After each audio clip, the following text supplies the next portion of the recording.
সামনে ভাই পিছনে শালা, নেতার কাছে তারাই বালা। দলের দুর্দিনে আসছিলাম ত্যাগী কর্মী, ওহন নাকি আমরা জামেলা। আগে নেতায় ফোন দিত, করতো সুন্দর আচরণ, ওহন নেতা বিরাট বিজি, শুনেন ব্যস্ততার বিবরণ। পলাতক নেতার রেখে যাওয়া ক্ষমতা আমার নেতার হাতে, চিনি বাবার সহায় সম্বল, বালু বাবার হেফাজতে।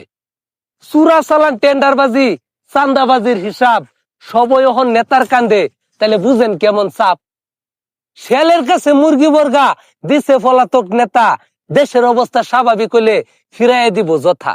পলাতক নেতার বউয়ের কাছে বর্তমান নেতায় যায়, কি করে না করে ভাই বুঝাবার উপায় নাই। শুনেন আমার প্রিয় নেতা, যারাই ভুলে গেছে অতীত, তারাই হারাইছে কিন্তু ক্ষমতা। হ্যাঁ,